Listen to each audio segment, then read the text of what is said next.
पुण्यामध्ये गेल्या 2 ते 3 दिवसांपासून सीएनजीचं शॉर्टेज आपल्याला बघायला मिळतंय। कुठल्याही पंपावरती तुम्ही बघितलं तर रांग लागलेली आहे, काही पंप बंदही आहेत। MNGL आणि टॉरेंट यांच्याकडनं ग्राहकांना मात्र काहीही सांगण्यात आलेलं नव्हतं। पाईपलाईनचं काम सुरू आहे आणि त्याच्यामुळे हा शॉर्टेज आहे असं खरं तर त्यांच्याकडनं आता सांगण्यात येतंय। मात्र हे डीलरला सांगण्यात आलेलं होतं, ग्राहकांसाठी कुठलीही नोटीस देण्यात आलेली नव्हती आणि त्याच्याचमुळे आपण जर बघितलं तर साधारण 2 ते 3 किलोमीटरची रांग आपल्याला प्रत्येक पंपाबाहेर तुम्हाला बघायला मिळेल पुण्यामध्ये।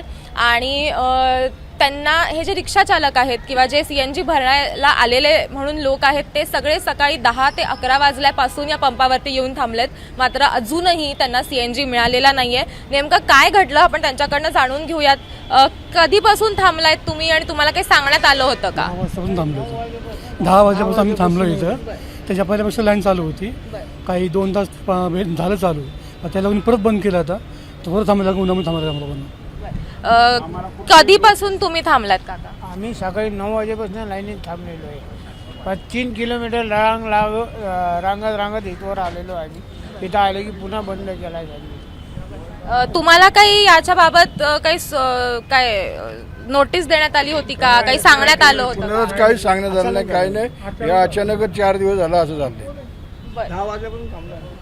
बघा मॅडम, मी 2 दिवसापासून येतोय गॅस टाकायला आणि हे काय म्हणतात उद्या होईल चालू, तर तिथनं गॅस नाही आहे गाडीत। परत तिथं आल्यावर काय म्हणतात 2 दिवसांनी चालू होईल। ह्यांनी बोर्ड पण नाही लावला आहे की बाबा आमच्या इथं गॅस बंद आहे, 8 दिवस चालू होईल किंवा 4 दिवस चालू होईल। हे लोक आहे ना, जेवढी पण आहेत ना, सगळे हैराण झालेले आहेत, रोज चक्रा मारतात। त्याच्यामध्ये काय माहिती का, आमची जी लेवल असते ना मॅडम थोडी असते, त्यामुळे आम्ही काय ह्यांच्या भरोश्यावर येतो की आम्हाला मिळेल गॅस।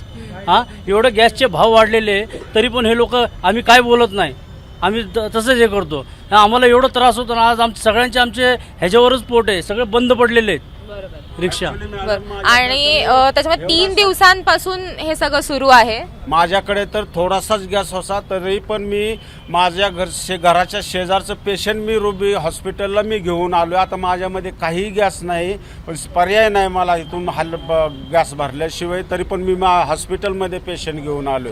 कारण त्याच्यामुळे अनेक रिक्षा चालक असतील, गाडीवाले असतील, ज्यांचे फक्त याच्यावरतीच त्यांचं पोट भागतं, घर भागतं, त्यांचा आपल्याला बघायला त्यांच्याशी आपण आता बोललो आणि खरं तर यांना कुठलीही नोटीस देण्यात आलेली नव्हती, कुठलाही बोर्ड लावण्यात आलेला नव्हता। त्याच्यामुळे यांचे प्रचंड हाल होत आहेत आणि याबाबत आता काय होणार, हा पुरवठा जो आहे तो कधी सुरळीत होणार आहे हे बघणं पण महत्त्वाचं ठरणार आहे।